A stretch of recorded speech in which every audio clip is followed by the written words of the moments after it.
Now, guys, it's not been done since the 2003 and 2004 Patriots, but can the Rams do it? Are the Rams positioned to repeat as Super Bowl champions? Peter, the look on your face tells me you may have some question marks. It was some week for Sean McVeigh. Let me take you through Coach McVeigh's week.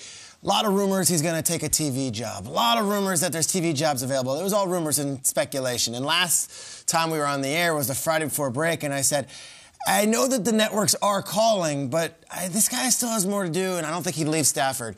And then Troy Aikman got an $18 million deal at Fox. Just talk about it. An $18 million deal, making more than Cooper Kupp, Stephon Diggs, name the wide receiver you want, combined.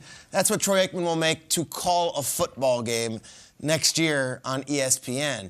Amazon did come calling for Sean McVay. I'm told that there was not direct conversation, but there was some speculation that he might actually consider it. But while that was all going on, I was talking to Sean, and he was telling me about the staff that he was building. So here's this looming object of a potential big payday to work 1 day a week and to be in the booth and be home at 36 years old with a Super Bowl ring, and this other issue of, can I leave my guys? Can I convince people to leave their jobs and their families only to desert them afterwards? Here are the coaches that are leaving his staff this year. All right? And that Vikings, that's all on offense. Then you got the defense and the special team guys all going to Denver with Hackett. But then there's Liam Cohen. And who is Liam Cohen, and why does that matter? Liam Cohen is one of the hottest offensive coordinators in football. He was Kentucky's OC this year. This guy worked from 2018 to 2020 with the Rams. Takes the Kentucky OC job under Mark Stoops, and they light it up. They win 10 games. They average 40 points over the last 5 games. And he is the pick of the litter. Can do anything he wants as far as being... And McVay called him during all of this Amazon stuff and all of this Fox stuff. And McVay saying, you got to come leave Lexington, where he had it good. And he was making good money. But McVay was courting him.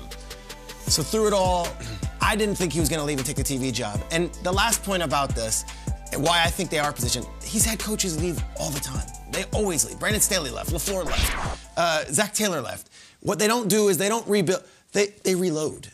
And I think that as the players leave, they're going to find a way to make up for it like they always do. And as the coaches leave, guys like Liam Cohen and Greg Olsen, those guys will step up and they'll be just fine on the coaching staff. I do think they are poised to return because of what they've built there and what the culture is. One last note, McVay will not be at the Combine. Another thing, him just taking the NFL world on its head, saying, we've got too much to do. The season ended about 2 weeks ago. I need to work. I can't be at the Combine. I'm going to be doing this. Do they have any picks? Exactly right. So TV will have to wait. He's a Ram, and I think the Rams are going to be right back where they were. At least they're well positioned to do so if injuries don't strike them. Specifically what happens at the Combine after hours, too. Sean could lose his voice like that. Very quickly. The way the Combine week goes. I mean, we saw that happen during the Super Bowl. And I'm going to say I don't see it right now. If we are looking at it right now, there's just too many question marks that are out there. And Peter breaks down all the changes in the coaching staff. Now, I will say that's happened the last several years, actually, to Sean McVay, and he's been brilliant at it. But at the same time, I look at, and I know we'll talk, each one of us, Odell Beckham Jr. is a question mark with his health, and is he coming back? Von Miller is a question mark whether he's coming back. I know that he wants to weigh his options around the league. This might be his last chance for a major payday, and he wants to see what's out there, even though he might want to come back. At the same time, Aaron Donald, we think he may come back, but that's still another question mark. Losing the best player in all of football is kind of a big deal sometimes when that happens to your roster. But to me, it's protecting Matthew Stafford. We saw those names listed on that full screen, the two in the middle that people may not know in terms of Brian Allen and Austin Corbett. Like, you could lose 3 offensive linemen this offseason. And Andrew Whitworth, if he potentially retires, that's the 3. And then if he retires, it would be Joe Noteboom who would step into his spot, who played well in the times that he was out there. He's a free agent as well. So you had an undrafted free agent at left tackle sliding in if both those things don't work out. Now, again, I will put this as a positive sense. They have the money to move around. Right now, you look at the cap, and they're over the cap. They have the ability to move money like crazy and be able to make some of these things happen. What I am excited about, the positive part of it, as I say all these questions, is I want to see Sean McVay and Matthew Stafford in season 2 of their offseason. I was with Brady that whole training camp that first year in Tampa, and you watched him every single day just try to figure things out. And he was just kind of swimming, the greatest of all time, kind of swimming out there trying to figure it all out, and he goes and wins the Super Bowl. Stafford does the same thing. But I remember asking Brady heading into that second offseason down in Tampa, and he said, it's completely different, night and day. We go in now to this offseason with a plan. We know what we want to accomplish in OTAs. I know that we need to work on this, this, and this. And when Sean McVeigh, Mike repeatedly always says, with Matthew Stafford's arm, there is nothing we can't do in the passing game. His mind, second offseason working with Matthew Stafford. I'm excited to see what the two can do leading into this season. And James, that's what I'm excited about, man. I really think Matthew Stafford, I think he's seen a little bit of success in this offense, success in the playoffs that we haven't seen in his career. And I think he's going to be even more hungry for it. I mean, think about it. He was one of the leaders in interceptions, and they still won the Super Bowl. He still had his Matthew Stafford moments. And I think the intriguing part with Sean McVay and the reason why he didn't go to the booth, because a part of me thought he would, man. Yeah, honestly, man, to make $20 million. A lot of people would. To call games. Look, James raised his hand. A lot of people would have immediately. But I think the intriguing part for Sean McVay is being able to repeat, to see Matthew Stafford in this offense another season, to be able to, change his offense a little bit. That's why I think he went back into college to get his OC.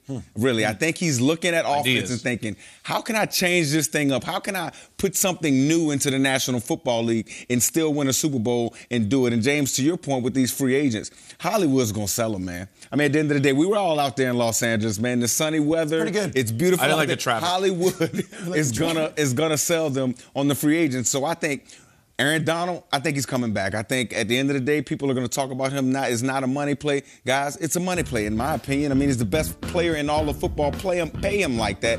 And, James, I think you said something earlier. His pay or something dramatically drops something this year. Which, it drops dramatically. It is not the best player in football money. Exactly. You need to pay him like the best player in football. And as long as you got that dude in the middle of your defense, you're going to have a chance every single year. And I think Von Miller comes back. I do think Von Miller takes a little bit of a discount to be able to play with an Aaron Donald because, again, Von Miller knows what it's like to be chased. Von Miller knows what it's like to be the hunted, to be the top in the National Football League, and teams are giving you basically a Super Bowl every single week. I want to see how this Los Angeles Rams team responds to this type of adversity, being on top of that mountaintop.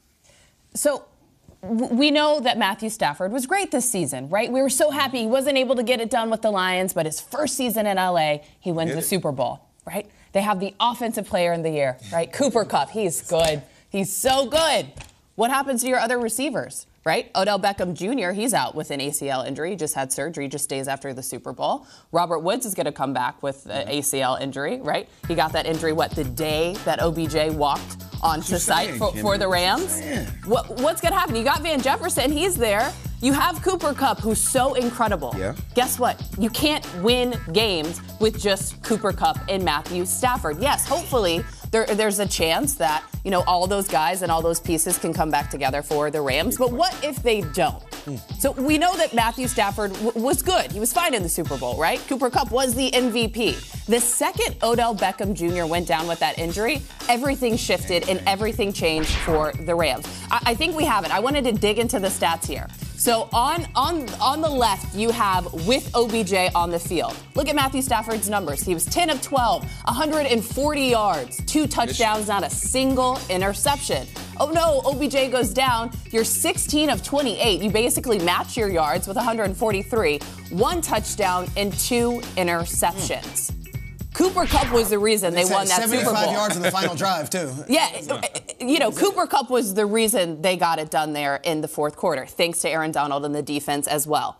But what happens if you don't just have to rely on Cooper Kupp? Yeah, you can run it back. You get all those pieces together. 2 guys coming back from ACL injuries. I don't know. That final drive, he gets under center. He looks around Stafford. For all the dream team talk, he's got Ben Skoralnik as his number 2. He's got Bryson Hopkins as his tight end, who hadn't done anything all season. And they went to Kupp. They found a way that way, but you're right. Over the course of 18 weeks, it can't be Kupp every single time. Lots of question marks. I do have a really quick question, right? Do we feel better about the Rams and the NFC, knowing that the NFC has a lot of different question marks, right? Tom Brady's gone. The Rodgers situation is the Rodgers situation. Russell Wilson.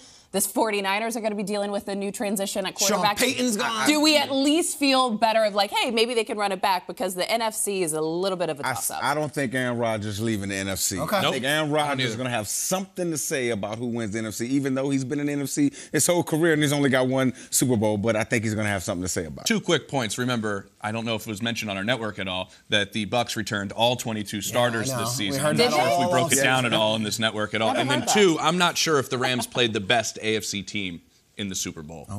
So let's just throw that out there about who they would be playing. Chiefs fans, so what are you Bills fans, saying, James? I'm saying that we're talking. Cincinnati won the game. They got there. Listen, I get it. But all I'm saying is the question that I have in front of me is, do you think they have the best chance of repeating? We're just breaking down everything that they have to go through to repeat.